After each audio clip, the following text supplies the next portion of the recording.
নির্বাচন আয়োজনে ইসিকে প্রধান উপদেষ্টার কার্যালয়ে চিঠি। 22 সেপ্টেম্বরের মধ্যে শেষ হবে প্রস্তুতি, বললেন সিইসি। 24-এর এই দিনে ঠিক হয় অন্তর্বর্তী সরকারের কাঠামো, খুলে যায় আয়না ঘরের দুয়ার। বাধাহীন সমাবেশ করে বিএনপি।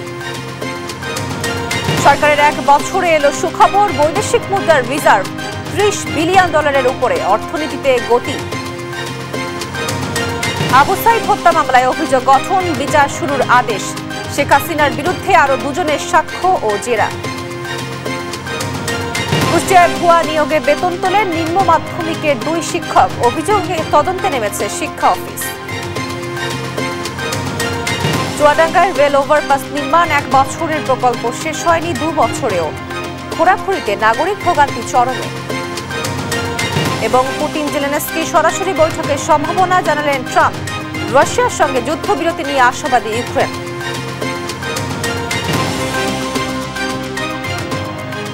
দেখছেন শিরোনাম সংবাদ সকালে, আপনাদের সঙ্গে আছি আমি তোয়া আফরোজ।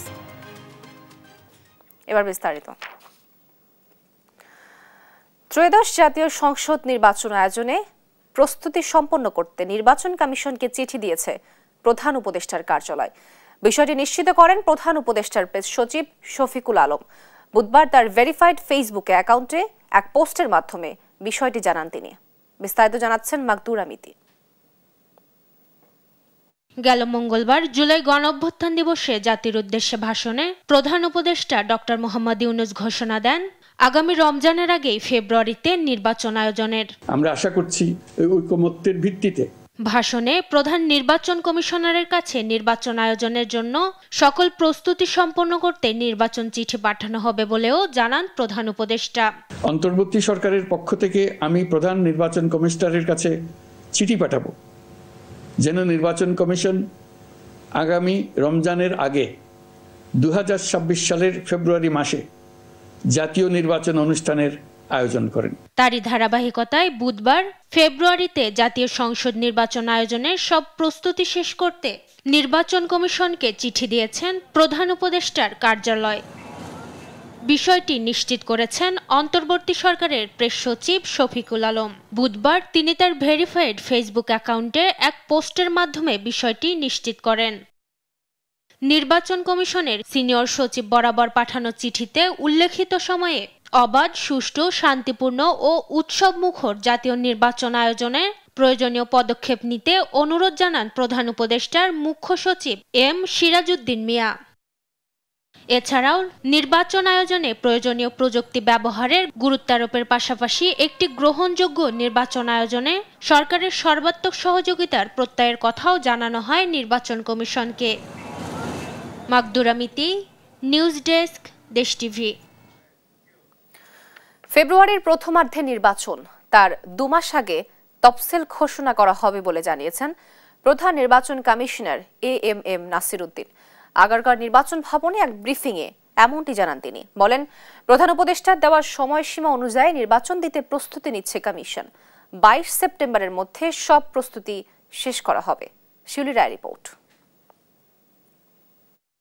অন্তর্বর্তী সরকারের পক্ষ থেকে আমি প্রধান নির্বাচন কমিশনারের কাছে চিঠি পাঠাবো, যেন নির্বাচন কমিশন আগামী রমজানের আগে 2026 সালের ফেব্রুয়ারি মাসে জাতীয় নির্বাচন অনুষ্ঠানের আয়োজন করেন। প্রধান উপদেষ্টার জাতির উদ্দেশ্যে ভাষণের পর বুধবার সাংবাদিকদের সঙ্গে মুখোমুখি সিএসি এএমএম নাসির উদ্দিন। এই সময় তিনি কথা বলেন নির্বাচনের সময়সীমা ও প্রস্তুতি নিয়ে। ফেব্রুয়ারির প্রথম দিকে তারিখটা আপনারা জানবেন 2 মাস আগে, তফসিল হবে বুথের তারিখের 2 মাস আগে। ফেব্রুয়ারিতে নির্বাচন করার জন্য বিভিন্ন চ্যালেঞ্জ থাকা সত্ত্বেও আমরা কিন্তু আমাদের প্রস্তুতি এগিয়ে নিচ্ছি। ইনশাল্লাহ আমাদের কোনো প্রস্তুতিতে ঘাটতি হবে না। একদম একটা সুন্দর নির্বাচন করার জন্য যে ধরনের প্রস্তুতি আমাদের নেওয়া দরকার সেটা ইনশাল্লাহ আমরা নিচ্ছি। ভোটার লিস্টে হয়ে যাচ্ছে আমাদের প্রকিউরমেন্ট, আমরা এমনি টার্গেট করেছি 22 সেপ্টেম্বর ইনশাল্লাহ শেষ করে ফেলতে পারবো। প্রধান নির্বাচন কমিশনার বলেন, এবারের নির্বাচন আয়নার মতো স্বচ্ছ করতে ইসি কাজ করে যাচ্ছে। সেই ক্ষেত্রে ভোটার ও রাজনৈতিক দলকে গুরুত্ব দেওয়া হচ্ছে। আগে চাপ থাকতো কোনো দলের পক্ষে কাজ করার জন্য, এখন চাপ থাকবে সম্পূর্ণ প্রফেশনালি নিউট্রালি কাজ করার জন্য। তাদের তো দায়িত্ব আছে বিশাল। আমি এই মেসেজটা রাজনীতি দলগুলোকে দিতে চাই, তারা একটা মেজর স্টেক হোল্ডার। আমাদের দায়িত্ব হবে খেলার মাঠটা তাদের জন্য সমান করে দেওয়া, তারা যাতে সুন্দর একই অপরচুনিটি পায় সেই চেষ্টাটা আমরা করছি এবং করব। এবার নির্বাচন সংশ্লিষ্ট পেশাজীবীরাও যাতে ভোট দেওয়ার সুযোগ পায় সেই জন্য তাদের পোস্টাল ব্যালটের আওতায় আনার কথাও ভাবছে কমিশন। আইন শৃঙ্খলা বাহিনী সুষ্ঠু নির্বাচন আয়োজনে সক্ষম বলেও নিশ্চিত করেন তিনি। যারা ইলেকশনে ইনভলভ থাকেন তারা ভোট দিতে পারেন না, তারা বুঝতে পারে, কারণ তারা ইলেকশনের ওই প্রিসাইডিং পুলিং ডিউটিতে থাকে, এখন রিটার্নিং অফিসারের ডিউটিতে থাকে বা আইনশৃঙ্খলা বাহিনীর ডিউটিতে থাকে। এই 8-10 লক্ষ লোক যারা ইলেকশনের সাথে সম্পৃক্ত, আমরা তাদেরকে এবার একটা পোস্টাল ব্যালটে নিয়ে আসার চেষ্টা করব। আইনশৃঙ্খলা বাহিনীতে যারা আছে তারা আমার মতোই তো মানুষ, আমি যদি সাহস করে যদি আস্থা রাখতে পারি তারা হবে না। আওয়ামী লীগ নিয়ে বিচার কার্য চলমান থাকায় দলটি নির্বাচনে অংশ নিতে পারবে কিনা তা নিয়ে মন্তব্য করেনি সিএসি। তবে জানান আওয়ামী লীগের সমর্থকেরা নির্বাচনে ভোট দিতে পারবে। দলকে নিষিদ্ধ করে নাই, তাদের যত রকমের রাজনৈতিক কর্মকাণ্ড যা আছে এগুলো নিষিদ্ধ করেছে। সমর্থকরা ভোট দিতে পারবে, এতে কোনো অসুবিধা নেই। শিউলি রায়, দেশ টিভি, ঢাকা। নির্বাচনের তফসিলের আগে প্রকাশ্য লটারির মাধ্যমে এসপি ও সিদের পদায়ন করা হবে বলে জানিয়েছেন স্বরাষ্ট্র উপদেষ্টা জাহাঙ্গীর আলম চৌধুরী। বুধবার বিকেলে জাতীয় সংসদ নির্বাচন সুষ্ঠুভাবে সম্পন্নের লক্ষ্যে আইনশৃঙ্খলা বাহিনীর বিভিন্ন কর্মপরিকল্পনা প্রণয়ন নিয়ে বৈঠক শেষে একথা বলেন তিনি। জানান, আগামী নির্বাচনে আইনশৃঙ্খলা রক্ষাকারী বাহিনীর 8 লাখ সদস্য দায়িত্ব পালন করবে। তৌফিক মাহমুদ মুন্না রিপোর্ট। প্রিয় দেশবাসী, বহুল প্রত্যাশিত জাতীয় সংসদ নির্বাচন আগামী ফেব্রুয়ারিতে অনুষ্ঠিত হবে বলে ঘোষণা দিয়েছেন প্রধান উপদেষ্টা ডক্টর মোহাম্মদ ইউনূস। মঙ্গলবার রাতে জাতীয় উদ্দেশ্যে দেওয়া ভাষণে তিনি একথা জানান। গেল বছর ছাত্র আন্দোলনের মুখে দেশ ছাড়তে বাধ্য হন তৎকালীন প্রধানমন্ত্রী শেখ হাসিনা। অন্তর্বর্তী সরকারের প্রধান হিসেবে দায়িত্ব নেন ডক্টর মোহাম্মদ ইউনূস। যেন নির্বাচন কমিশন আগামী রমজানের আগে 2026 সালের ফেব্রুয়ারি মাসে জাতীয় নির্বাচন অনুষ্ঠানের আয়োজন করেন। প্রধান উপদেষ্টার ভাষণের পর বুধবার দুপুরে সচিবালয়ে আসন্ন নির্বাচন সুষ্ঠুভাবে সম্পন্নের লক্ষ্যে আইন শৃঙ্খলা রক্ষাকারী বাহিনীর সঙ্গে বৈঠক করেন স্বরাষ্ট্র উপদেষ্টা। বৈঠক শেষে তিনি কথা বলেন গণমাধ্যমের সাথে। নির্বাচনের সময় এসপি ও ওসিদের পোস্টিং প্রকাশ্য লটারির মাধ্যমে হবে জানিয়ে উপদেষ্টা বলেন, মাঠে কাজ করবে 8 লাখ আইন শৃঙ্খলা বাহিনীর সদস্য। বিভিন্ন ক্যান্ডিডেট চায় যে তার পরিচিত বা তার সে একজন ডিসি, বিএসপি বা ইউএনও বা ওসি নিতে পারে কিনা। এবার ক্ষেত্রে আমরা একটা ডিসিশন নিয়েছি, এটা স্যারের ইনস্ট্রাকশনের থেকে। এই ডিসিশনটা হলো আমরা স্পেশালি পুলিশ ডিপার্টমেন্টে এসপি এবং ওসিদের, আপনাদেরও আমি হয়তো ইনভাইট করবো, আপনাকে এই অ্যাসোসিয়েশনের সভাপতি এবং সেক্রেটারি, তাদের সামনে আমরা লটারির মাধ্যমে তাদের এই যে পোস্টিংটা আমরা করে দেব। জাতীয় নির্বাচনের লজিস্টিক সাপোর্ট নিয়ে আলোচনা হয়েছে উল্লেখ করে উপদেষ্টা জানান, প্রত্যেক কেন্দ্রে বডি ক্যামেরা দেওয়া হবে। আরেকটা জিনিস হলো যে আমাদের আর আজকে আলোচনা হয়েছে যে আমাদের কি পরিমাণ ফোর্সের দরকার হবে পুরো ভালোভাবে ইলেকশনটা কন্ডাক্ট করার জন্য। এবং আমাদের ওখানে আপনারা জানেন সবার কাছে আমরা একটা বডি ক্যামেরা দেওয়ার চেষ্টা করব, এবং ওইটা কিভাবে প্রকিউর করতে হবে এবং কার কাছে থাকবে এইগুলি ব্যাপার আলোচনা হয়েছে।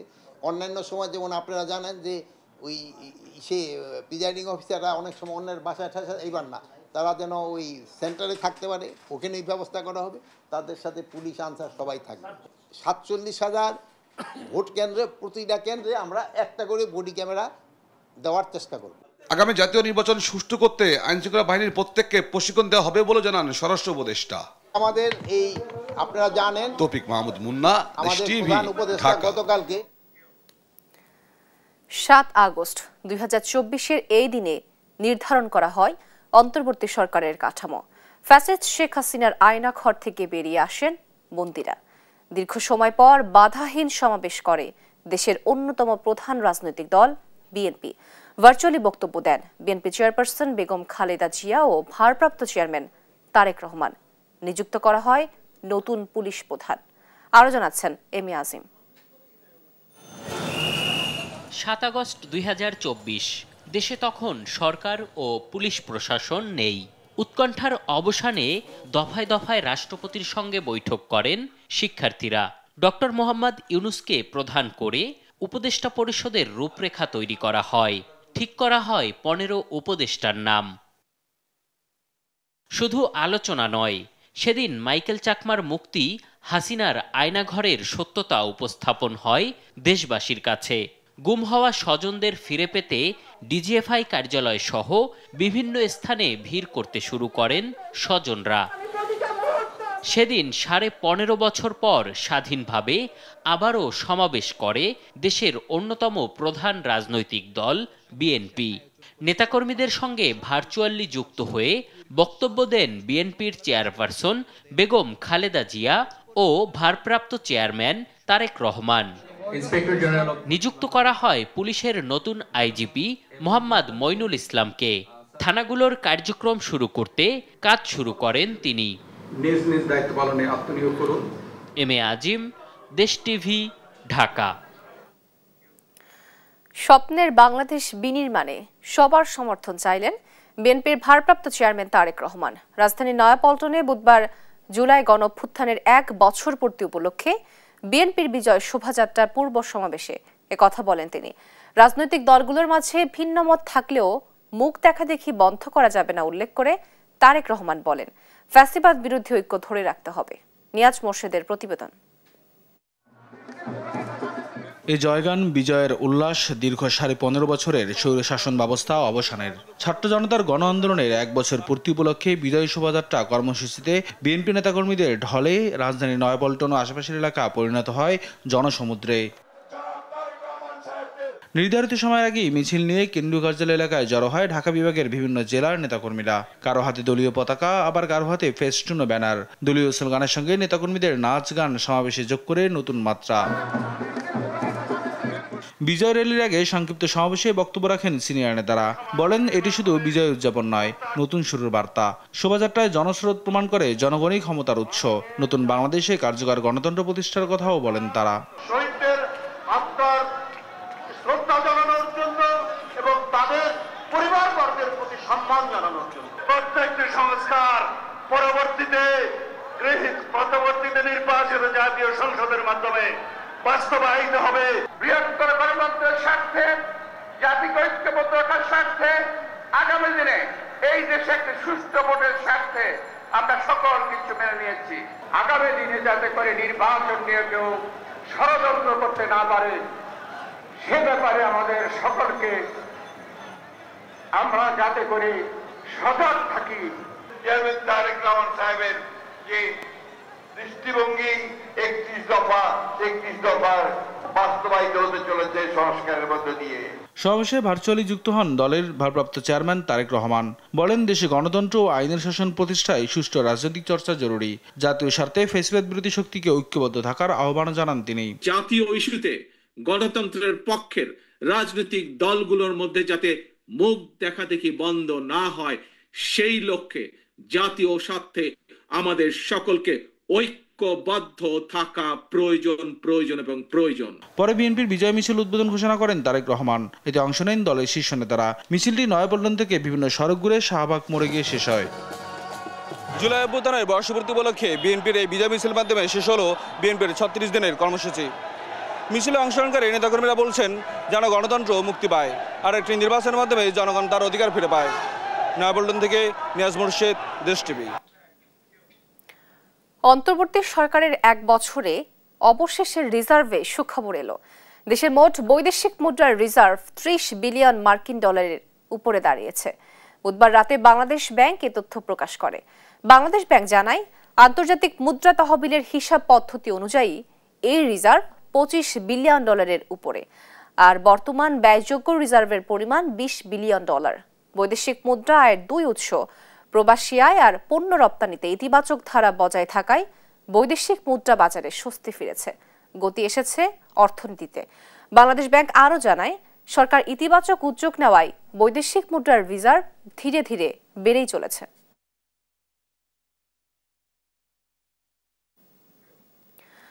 রংপুরের আবু সাইদ হত্যা মামলার অভিযোগ গঠন করে আনুষ্ঠানিক বিচার শুরুর আদেশ দিয়েছেন আন্তর্জাতিক অপরাধ ট্রাইব্যুনাল 2। আসামিদের অব্যাহতির আবেদন খারিজ করে আগামী 27 ও 28 তারিখ সূচনা বক্তব্য ও সাক্ষ্য গ্রহণের তারিখ নির্ধারণ করেছেন ট্রাইব্যুনাল। এদিকে ট্রাইব্যুনাল 1 এ বুধবার শেষ হয়েছে শেখ হাসিনা সহ 3 জনের বিরুদ্ধে চতুর্থ ও পঞ্চম সাক্ষীর সাক্ষ্য ও জেরা। পরবর্তী সাক্ষ্য গ্রহণ 17 আগস্ট। সাবরিনা মজুমদারের রিপোর্ট। কোটা আন্দোলনে tear shell, rubber bullet, sound grenade ও ছররা গুলিতে রণক্ষেত্রে রূপ দেয় রংপুর শহর। ঠিক ওই সময় ক্যাম্পাসের মূল ফটকে পুলিশের অস্ত্রের সামনে নির্ভয়ে দুহাত প্রসারিত করে দাঁড়িয়ে যান রংপুর বেগম রোকেয়া বিশ্ববিদ্যালয়ের অকুতোভয় শিক্ষার্থী আবু সাইদ। খুব কাছে থেকে তাকে গুলি করে হত্যা করে পুলিশ, যা আলোড়ন তোলে দেশে বিদেশে। জোরদার হয় জুলাই আন্দোলন। বুধবার এ মামলার 30 আসামির বিরুদ্ধে অভিযোগ গঠন করে বিচার শুরুর আদেশ দেন আন্তর্জাতিক অপরাধ ট্রাইব্যুনাল 2। খারিজ করা হয় আসামিদের মামলা থেকে অব্যাহতির আবেদন। এ সময় আদালতে উপস্থিত ছিলেন গ্রেফতার 6 আসামি।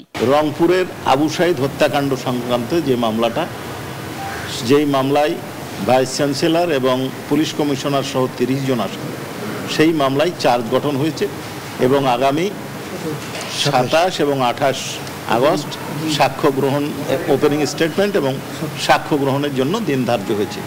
এদিকে শেখ হাসিনা ও আসাদুজ্জামান খান কামালের বিরুদ্ধে গণহত্যা মামলায় তৃতীয় দিনের মতো সাক্ষ্য গ্রহণ ও জেরা হয়। আবু সাইদ হত্যায় শেখ হাসিনা, বিশ্ববিদ্যালয় প্রশাসন ও পুলিশ কর্মকর্তাদের বিচার চাইলেন মামলার চতুর্থ সাক্ষী বেরোবির এক নারী শিক্ষার্থী। সাক্ষ্য দেন ঘটনাস্থলে উপস্থিত বেসরকারি টিভি চ্যানেলের এক সাংবাদিকও। এ সময় আদালতে হাজির ছিলেন আসামি থেকে রাজসাক্ষী হওয়া সাবেক আইজিপি চৌধুরী আব্দুলাল মামুন। পরে 17 আগস্ট সাক্ষ্য গ্রহণের পরবর্তী দিন ধার্য করেন ট্রাইব্যুনাল 1। 2 জন সাক্ষীর আমরা হাজিরা দিয়েছিলাম। একজনের নাম হচ্ছে রিনা মুর্মু, তিনি ঘটনার প্রত্যক্ষদর্শী। অপর একজন হচ্ছেন এনটিভির সাংবাদিক মইনুল হক সাহেব। উনি আবু সাইদের যে হত্যাকাণ্ড, জুলাই বিপ্লবের প্রথম শহীদ, সেই হত্যাকাণ্ডের সরাসরি সম্প্রচার লাইভ টিভিতে হয়েছিলেন, তিনি তার বর্ণনাকারী। রিনা মুর্মু এই ঘটনায় আসামি হিসাবে বা দায়ী হিসাবে শেখ হাসিনা, বিশ্ববিদ্যালয় কর্তৃপক্ষ এবং পুলিশ প্রশাসনকে দায়ী করেছে। এছাড়া রামপুরাতে কার্নিশের ঝুলে থাকা ব্যক্তিকে গুলির মামলায় সাবেক ডিএমপি কমিশনার হাবিবুর রহমান সহ 5 জনের বিরুদ্ধে ট্রাইব্যুনালের প্রতিবেদন জমা দিয়েছে তদন্ত সংস্থা। সাবরিনা মজুমদার, দেশ টিভি, ঢাকা। জুলাই আন্দোলনে আশুলিয়ায় 6 জনকে হত্যার পর আগুনে মরদেহ পোড়ানোর মামলায় অভিযোগ গঠনের শুনানি আজ। এ বিষয়ে জানাতে আন্তর্জাতিক অপরাধ ট্রাইব্যুনাল থেকে সরাসরি যুক্ত হচ্ছেন আমাদের সহকর্মী সাবরিনা মজুমদার। সাবরিনা, শুনানি কখন শুরু হবে এবং মামলার বিস্তারিত সম্পর্কে কি তথ্য আছে আপনার কাছে জানাবেন? তোয়া, গেল বছরের জুলাই আন্দোলনের সময় যে কয়েকটি ঘটনা আসলে পুরো ছাত্র জনতার উপর যে রাগ, ক্ষোভ, পরে যেটি এক দফা আন্দোলনে পরিণত হয়, সেটির মধ্যে কিন্তু আশুলিয়াও ছিল। এরপরে এই ঘটনাটা, আশুলিয়ার যে ঘটনাটি, সেই ঘটনাটিতে হচ্ছে 6 জন শিক্ষার্থীকে আসলে পুলিশ গুলি করে এবং পরবর্তীতে তাদের লাশ আসলে পুড়িয়ে দেওয়া হয় এবং যেখানে একজন শিক্ষার্থী আসলে জীবিতও ছিল। এটি আসলে প্রসিকিউশনের যে তদন্ত প্রতিবেদন, সেখান থেকে আসলে আমরা জানতে পারি। পরবর্তীতে এই অভিযোগ আসলে ট্রাইব্যুনালে আসে। অভিযোগ আসার পর সেটি মামলা হয়। মামলা হওয়ার পর ট্রাইব্যুনাল 2 আসলে অভিযোগ আমলে নেওয়া হয় এবং অভিযোগ আমলে নেওয়ার পর কিন্তু এই যে শুনানি চলছে এবং শুনানিতে এর আগে কিন্তু প্রসিকিউশন তাদের যুক্তিতর্ক উপস্থাপন করেছে, তাদের তদন্ত প্রতিবেদন দাখিল করেছে। তদন্ত প্রতিবেদনে কি কি এসেছে, কোন আসামি কি কি করেছে, কারা পলাতক ছিলেন, সেগুলো আসলে বলেছেন এবং এই পুরো এই আশুলিয়ার যে মামলাটি, সেই মামলাটিতে কিন্তু আসলে 16 জন আসামি অভিযুক্ত করা হয়েছে এবং 16 জন আসামির মধ্যে আসলে 8 জন আসামি আজকে ট্রাইব্যুনালে হাজির করা হয়েছে এবং তাদের মধ্যে থেকে হচ্ছে পুলিশ সদস্য আরাফাত হোসেন, শাহিদুল ইসলাম, আব্দুল হারি কাফি সহ 8 জনকে আজকে ট্রাইব্যুনালে হাজির করা হয়েছে এবং যে 8 জন পলাতক রয়েছেন তাদের জন্য আসলে ট্রাইব্যুনাল নিযুক্ত আইনজীবী আসলে নিয়োগ দেওয়া হয়েছে। আজকে আসামি পক্ষ অর্থাৎ যে 8 জনের জন্য যে পলাতক 8 জনের জন্য যে 2 জন আইনজীবী ট্রাইব্যুনাল নিযুক্ত, সেই আইনজীবী এবং আসামি পক্ষের যে আইনজীবীরা আছেন তারা আজকে যুক্তিতর্ক উপস্থাপন করবেন এবং পরবর্তীতে ট্রাইব্যুনাল আসলে একটি দিন নির্ধারণ করে দিবেন যেদিন আসলে এই অভিযোগ গঠন আসলে হবে কি হবে না সেটির আদেশ দেওয়া হবে। তো এখন পর্যন্ত পর্যন্ত আসলে শুনানি শুরু হয়নি। শুনানি শুরু হওয়ার কথা রয়েছে 11:30টার দিকে। এখন পর্যন্ত বিচারপতি আসে নাই, প্রসিকিউশন চলে আসবেন। তো পরবর্তী যখন শুনানি হবে, শুনানির সময় আসলে আসামি পক্ষ আসলে কিভাবে অব্যাহতির আবেদন জানায় এবং আসামি পক্ষ আসলে কি কি যুক্তিতর্ক উপস্থাপন করেন সেটি আসলে আমি আপনার মাধ্যমে দর্শকদের জানাতে পারবো। তো এখন পর্যন্ত আন্তর্জাতিক অপরাধ ট্রাইব্যুনাল থেকে এই ছিল সর্বশেষ। তোয়া সাবিনা, আপনাকে ধন্যবাদ। দর্শক, আন্তর্জাতিক অপরাধ ট্রাইব্যুনাল থেকে সর্বশেষ জানাচ্ছিলেন আমাদের সহকর্মী সাবিনা মজুমদার। রাজধানীর বসুন্ধরা আবাসিক এলাকা সংলগ্ন একটি কনভেনশন সেন্টারে নিষিদ্ধ ছাত্রলীগের গোপন বৈঠকের সঙ্গে সম্পৃক্ততার অভিযোগে আটক সুমাইয়া জাফরিনকে হেফাজতে নিয়েছে ঢাকা মহানগর গোয়েন্দা পুলিশ। পুলিশ জানিয়েছে, ঘটনায় সেনা হেফাজতে থাকা মেজর সাদিকুল হকের স্ত্রী সুমাইয়া ডিবি পুলিশের যুগ্ম কমিশনার মোহাম্মদ নাসিরুল ইসলাম গণমাধ্যমকে জানায়, বিভিন্ন মাধ্যমে গোপন বৈঠকে সুমাইয়া জাফরিনের সম্পৃক্ততার তথ্য আসছিল। পরে বুধবার সন্ধ্যায় তাকে মিরপুর ডিওইচএসের একটি রেস্তোরাঁ থেকে তাকে ডিবি হেফাজতে আনা হয়। তাকে জিজ্ঞাসাবাদ করা হচ্ছে।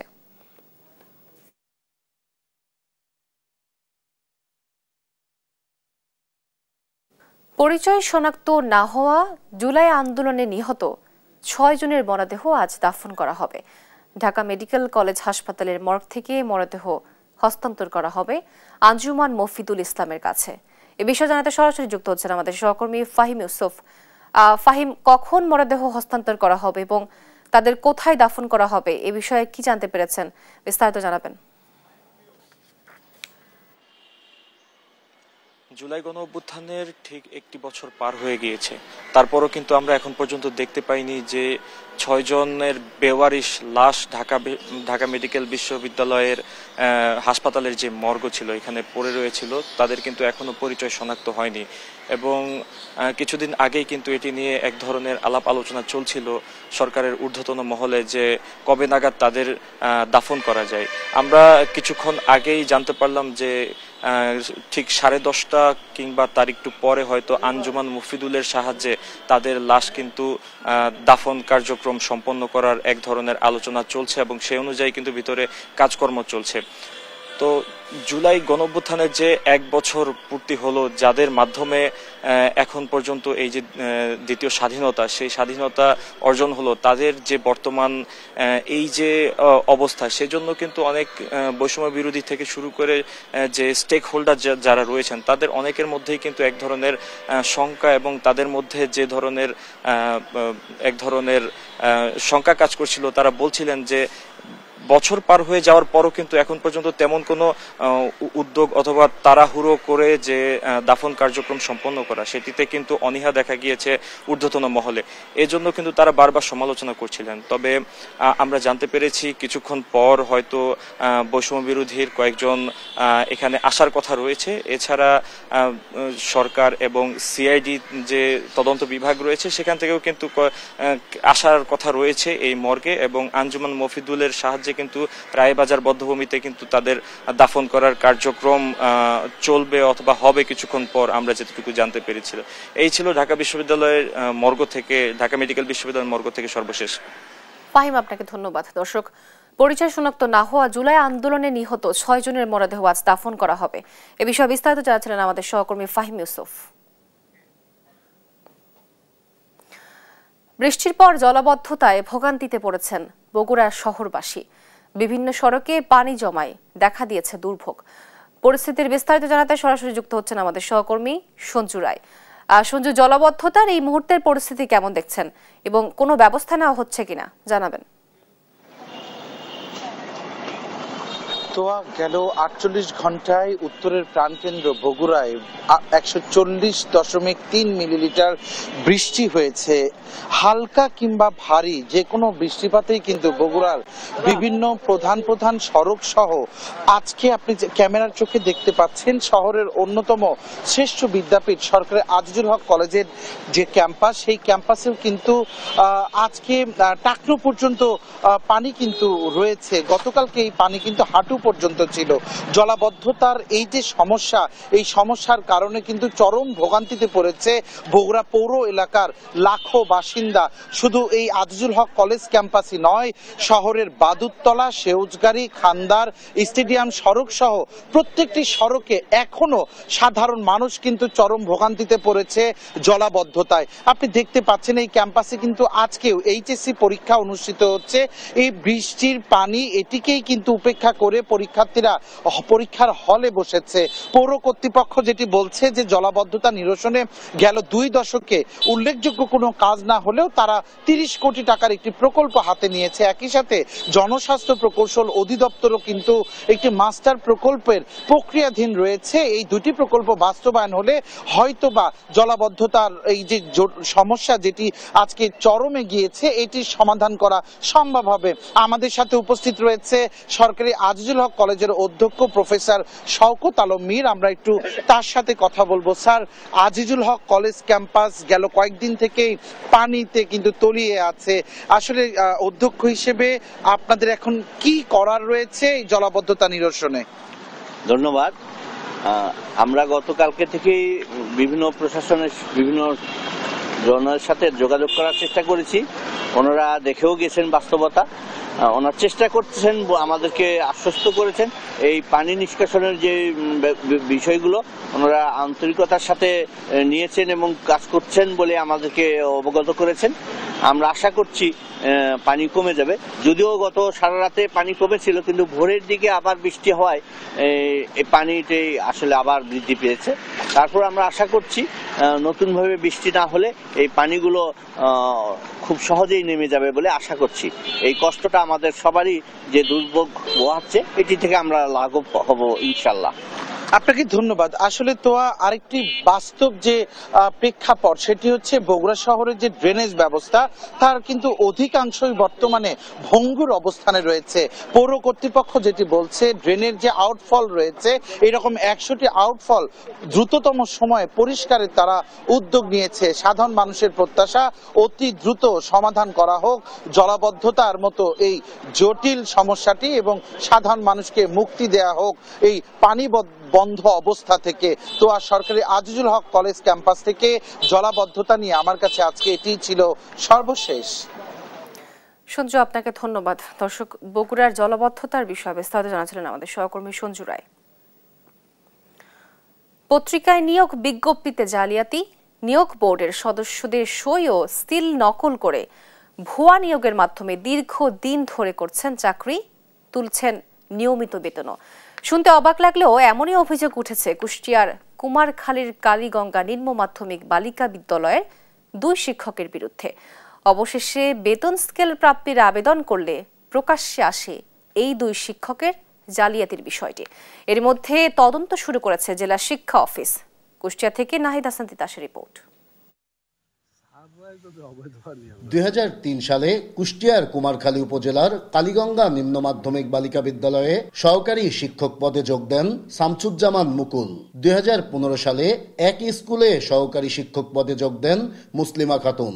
সম্প্রতি এই 2 শিক্ষক বেতন স্কেল প্রাপ্তির আবেদন করলে কাগজ যাচাই বাছাইয়ে ধরা পড়ে পত্রিকায় নিয়োগ বিজ্ঞপ্তিতে জালিয়াতি, নিয়োগ বোর্ডের সদস্যদের সই ও সিল নকল সহ তাদের নিয়োগ প্রক্রিয়ায় নানা অসঙ্গতি। জালিয়াতির মাধ্যমে নিয়োগ পাওয়া এই 2 শিক্ষক দীর্ঘদিন ধরে করে আসছেন চাকরি, তুলছেন নিয়মিত বেতনও। তবে কিভাবে এই 2 শিক্ষক নিয়োগ পেলেন তার কিছুই জানেন না সাবেক ও বর্তমান প্রধান শিক্ষকেরা। কেউই নিচ্ছেন না এই 2 শিক্ষকের নিয়োগ জালিয়াতির দায়। মুকুল মুসলিমার নামে কাউকে আমি চিনি না। আমার সময় তাদের জন্য কোনো অ্যাডভার্টাইজমেন্টও পেপারে দেওয়া হয় নাই। এদের নিয়োগের যে সমস্যাগুলো আসলে আমি পরবর্তীতে জেনেছি। তবে অভিযুক্ত শিক্ষকদের দাবি কাগজপত্র যাচাই বাছাইয়ের মাধ্যমেই নিয়োগ ও এমপিওভুক্ত হয়েছেন তারা। নিয়োগে কোনো জালিয়াতি করেননি বলেই তাদের দাবি। যাচাই করার পরে মন্ত্রণালয় দিয়েছে, তারপরে সেটা আবার ভেরিফিকেশন এসে এরা ছাড়পত্র দিয়েছে, তখন আমার এমপি হয়েছে। এবার এমপিও আমাকে এমনি দিয়েছে নাকি সরকার? আমি পরীক্ষা দিয়েছি, পরীক্ষার পরে যারা নিয়োগ বোর্ডে ছিলেন ওনারা নিয়োগ দিয়েছেন। শিক্ষকদের এমন জালিয়াতির ঘটনায় প্রতিষ্ঠানটির প্রধান শিক্ষক ব্যবস্থা নেওয়ার জন্য লিখিতভাবে জানিয়েছেন উপজেলা নির্বাহী কর্মকর্তা ও জেলা শিক্ষা কর্মকর্তাকে। অভিযোগটি ইতিমধ্যে আমি মাধ্যমিক শিক্ষা কর্মকর্তার নিকট দিয়েছি। উনি এটি তদন্ত করে আমাদের যে প্রতিবেদন দাখিল করবেন তার আলোকে আমরা ঊর্ধ্বতন কর্তৃপক্ষকে এটা অবগত করবো। লিখিত অভিযোগ পরিপ্রেক্ষিতে আমি এটা যাচাই করে দেখবো, আমার কমিটি আছে, দেখার পরে আমি যেটা আমার কাছে আমার কমিটির কাছে যা সঠিক বলে মনে হয় সঠিক ব্যবস্থা আমি নেব। জালিয়াতির মাধ্যমে এই দুই শিক্ষকের নিয়োগ প্রক্রিয়ার দায় সবাই এড়িয়ে যেতে চাইলেও তারা কিভাবে নিয়োগ পেলেন, কারাই বা এর সাথে জড়িত, তাদের বিরুদ্ধে তদন্ত সাপেক্ষে ব্যবস্থা নেওয়ার দাবি বিদ্যালয়টির শিক্ষক ও অভিভাবকদের। নাইদা সান্তিতাস, দেশ টিভি, কুষ্টিয়া। চুয়াডাঙ্গায় রেলওয়ে ওভারপাস নির্মাণ প্রকল্পে দেখা দিয়েছে অনিশ্চয়তা। 1 বছর মেয়াদী কাজের সময় গড়িয়েছে 2 বছরে, তবুও শেষ হয়নি। রাস্তাঘাট খোঁড়াখুড়ি করে ফেলে রাখায় কাদা পানিতে পেরেছে মানুষের দুর্ভোগ। যে প্রকল্প একসময় প্রাণের দাবি ছিল তা এখন গলার কাটা হয়ে দাঁড়িয়েছে। খায়রুজ্জামান সেতু তথ্য ছবিতে জানাচ্ছেন আব্দুল্লাহ আল মারুফ। 2022 সালে একনেকের বৈঠকে চুয়াডাঙ্গায় রেলওয়ে ওভারপাস নির্মাণ প্রকল্পটির অনুমোদন দেওয়া হয়। কাজ পায় ঠিকাদার প্রতিষ্ঠান ন্যাশনাল ইঞ্জিনিয়ারিং ডিপার্টমেন্ট লিমিটেড। নির্মাণ কাজ শেষ হওয়ার কথা ছিল 2024 সালের জুনে। পরবর্তীতে কাজের মেয়াদ বাড়িয়ে 2025 সালের জুন পর্যন্ত করা হয়। চুয়াডাঙ্গা একাডেমি মোড় থেকে শুরু হয়ে চুয়াডাঙ্গা ঝিনাইদহ বাস স্ট্যান্ড মসজিদ পর্যন্ত দীর্ঘ এ ওভারপাস নির্মাণে মোট বরাদ্দ 75 কোটি 11 লাখ টাকা। এর মধ্যে 64 কোটি টাকা ব্যয়ে মূল ওভারপাস তৈরি এবং বাকি টাকা দিয়ে ভূমি অধিগ্রহণ, প্রকল্প এলাকায় বৈদ্যুতিক তার স্থানান্তর সহ সৌন্দর্য বর্ধনের কাজে বরাদ্দ রাখা হয়। কিন্তু শুরু থেকে দফায় দফায় বিভিন্ন অজুহাতে কাজ বন্ধ ও ধীরগতি যেন নিত্যদিনের সঙ্গী হয়ে দাঁড়িয়েছে। বর্ধিত মেয়াদ শেষ হয়েও কাজ হয়েছে মাত্র 55%। নির্মাণ কাজ দীর্ঘায়িত হওয়ায় ক্ষতিগ্রস্ত হচ্ছেন রেলবাজার এলাকার ব্যবসায়ীরা। তাদের আর্থিক সহায়তা ও পুনর্বাসনের কথা থাকলেও তা বাস্তবায়ন করা হয়নি বলে অভিযোগ ব্যবসায়ীদের।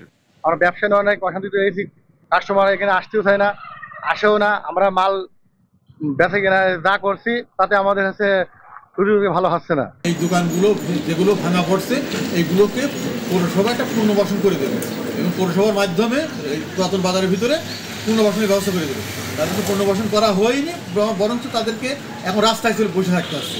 নির্মাণাধীন এই এলাকায় প্রায় ঘটছে ছোট বড় দুর্ঘটনা। চরম দুর্ভোগে পড়েছেন পথচারী ও সাধারণ মানুষ। জায়গা জায়গায় যে গর্ত হয়েছে, এই গাড়ি কাঁথাও অটো উল্টি পড়ে যাচ্ছে। ছোটখাটো অ্যাক্সিডেন্ট লাগিয়ে আছে, সব সময় অ্যাক্সিডেন্ট, প্রতিদিন মোটরসাইকেল নিয়ে মানুষ পড়ে যাচ্ছে, গাড়ি ঘোড়া সব উল্টি যায়। সেদিন আমার বৃষ্টি হয়েছে, মাল সব উল্টি গিয়েছে। আমার এখানে মনে করেন 20 কেজি লোহা হারিয়ে গিয়েছে পানির মধ্যে, খুঁজে পাইনি।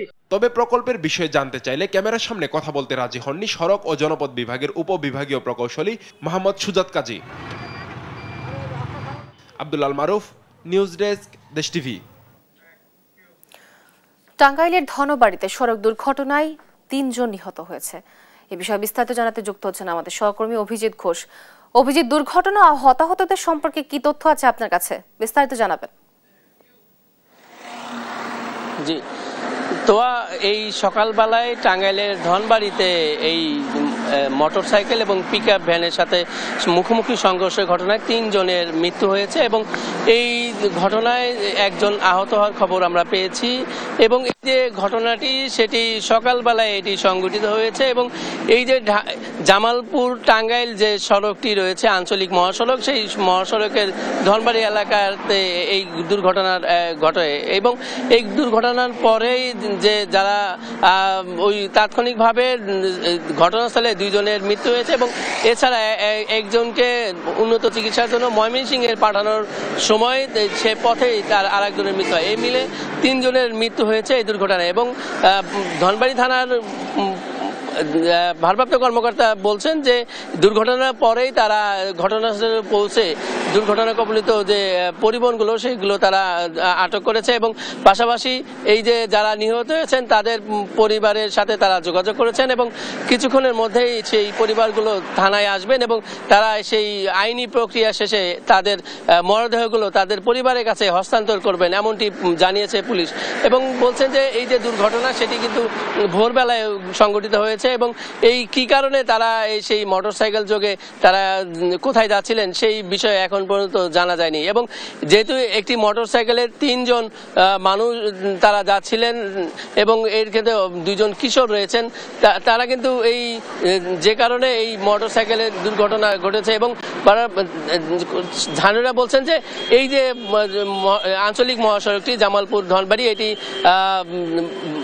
যে পরিবহনগুলো রয়েছে সেই পরিবহনের পাশাপাশি ছোট ছোট যানবাহনের সংখ্যা কিন্তু বেশি এবং যেহেতু তারা বলছেন যে হয়তো মোটরসাইকেল অথবা পিকআপের যে গতি সীমা সেটি অতি মাত্রায় ছিল যে কারণে মুখোমুখি সংঘর্ষে ঘটনাস্থলে 2 জন মারা গিয়েছে এবং এই আরেকজন হাসপাতালে নেওয়ার পথে তার মৃত্যু হয় এসব মিলে এই ধনবাড়ি যে এলাকা এই যে জামালপুর ধনবাড়ি বা জামালপুর টাঙ্গাইল আঞ্চলিক মহাসড়কে কিন্তু প্রায় এই ধরনের ঘটনা ঘটছে এবং এই ঘটনা ঘটলেই কিন্তু একাধিক মানুষ হতাহত হয় এমনটিও ঘটনা রয়েছে এবং এই ছিল টাঙ্গাইলের ধনবাড়ি দুর্ঘটনা নিয়ে আমার কাছে সর্বশেষ। তো আপনাকে ধন্যবাদ। দর্শক, টাঙ্গাইলের ধনবাড়িতে সড়ক দুর্ঘটনায় 3 জন নিহত হয়েছে। এ বিষয়ে বিস্তারিত জানাচ্ছেন আমাদের সহকর্মী অভিজিৎ।